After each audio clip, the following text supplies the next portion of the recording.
तो आज हम ब्लैंक सीख रहे हैं जो कि सभी क्लासेस के लिए उपयोगी हैं, 9th 10th 11th 12th। तो फर्स्ट ब्लैंक है हमारा we to serve our nation. यहाँ पर हमें जो मॉडल फिल करना है और इसमें सही मॉडल है ऑट। क्या आएगा इसमें? ऑट। अब हम क्या देखकर ऑट लगाएंगे? तो यहाँ पर देखो ये 2 आ रहा है ब्लैंक के बाद। अगर ब्लैंक के बाद 2 है तो हम ऑट लगाएंगे क्योंकि ऑट 2 ये साथ में आता है। ये बात सबको समझ में आ गई क्या? ऑट 2 का मीनिंग क्या है? चाहिए। शुड का मीनिंग भी चाहिए, लेकिन ऑट 2 इसीलिए लगाया हमने क्योंकि ऑट के बाद 2 आ रहा है और 2 ऑट के साथ ही आता है, शुड के बाद नहीं आता है। Is that clear? तो we ought to serve our nation, हमें हमारे देश की सेवा करनी चाहिए। Is that clear? Second, may I come in the classroom. Sir सबको पता है आप लोग यूज करते हैं ये। तो रिक्वेस्ट करने के लिए, परमिशन मांगने के लिए मे का यूज किया जाता है। मे आई कम इन सर।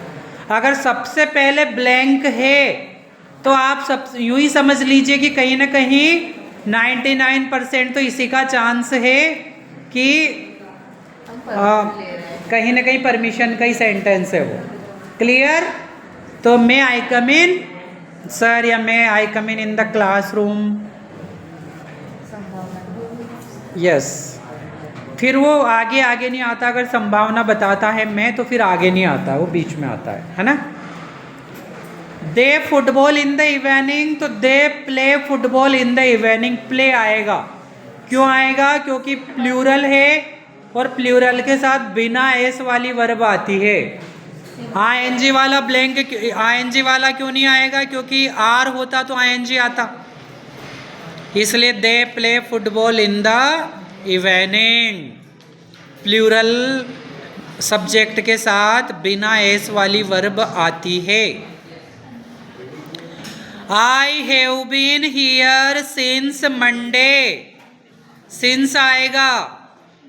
क्यों आएगा? क्योंकि मंडे एक निश्चित दिन का नाम है और निश्चित दिन या निश्चित नाम के साथ सिंस आता है, अनिश्चित नाम के साथ फोर आता है। 2 का तो यहाँ कोई रोल नहीं है। Is that clear? I have been here since Monday मतलब मैं मंडे से यहाँ पर हूँ। I am not afraid of death. Of आएगा क्योंकि अफ्रेड वर्ड के बाद ऑफ आता है, ऐसे याद रखना है। अफ्रेड वर्ड के बाद क्या आता है? ऑफ। मैं मृत्यु से नहीं डरता हूं। Clear? Look before you leap, इसका मतलब कि कुछ भी करने से पहले